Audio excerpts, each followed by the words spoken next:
Voilà, et un autre trésor vient de nous rejoindre, Christian Éboulet. Bonjour. Bonjour Demet. Christian, vous allez nous parler cette semaine de 2 livres parus aux éditions Zulma. Oui, tous les 2 sont parus aux éditions Zulma, une très très belle maison dont on a déjà beaucoup parlé dans cette émission. Et je vais commencer par vous parler de ces nouvelles voix du Ken Price, Snapshots, ce qui veut dire en français instantané. Mais c'est plus que des instantanés, ces nouvelles. Ce sont des nouvelles voix qui, en Afrique anglophone et dans la partie francophone en Afrique, on ignore beaucoup trop souvent qu'il y a des écrivains de grand talent. Et surtout une jeune génération aujourd'hui qui est absolument magnifique. On va peut-être voir une photo avec les 6 écrivains qui, dans ce recueil de nouvelles, sont donc les nouvelles voix du Ken Prize. C'est quoi le Ken Prize? En fait, c'est une émanation du Booker Prize. Le Booker Prize étant, pour aller vite, l'équivalent du Goncourt pour le Commonwealth et les écrivains anglophones. Et donc le Ken Prize a été inventé pour honorer ces jeunes écrivains qui, en Afrique, font des choses formidables. Et notamment dans cette nouvelle, ils abordent tout, l'Afrique d'aujourd'hui, celle de la banalité du quotidien, et pas seulement l'Afrique dont on parle toujours, la corruption, la politique, les grands fléaux, etc.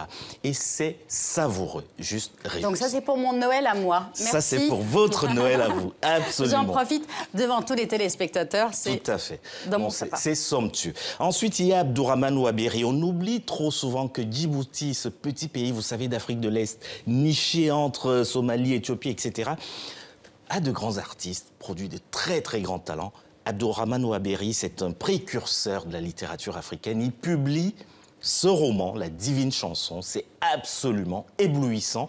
En fait, c'est un pont entre l'Afrique et puis les Afro-Américains, notamment ceux qui ont inventé le jazz et le blues dans le delta du Mississippi. Voilà, La Divine Chanson part en fait de la vie d'un homme, Gil Scott-Heron, qui a écrit un titre, c'est le père du rap, l'un des pères du rap et du slam. Et là, ce bonhomme écrit une chanson formidable, The Revolution Will Not Be Televised. On l'écoutera pas malheureusement, mais le roman est consacré en fait à ces hommes. Mais si, on va l'écouter, il n'y a aucune raison. On va écouter Gil Scott-Heron. Alors, si on a quelques secondes, juste quelques secondes, hein. On y va. It inspires the babies questions. They say, what's that? They ask their mothers as they ride.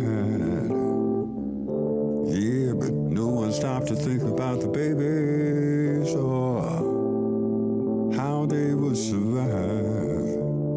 And we've almost lost Detroit this time. Gil Scott-Heron est malheureusement décédé en 2011. Merci beaucoup, Christian Éboulet, pour cette chronique.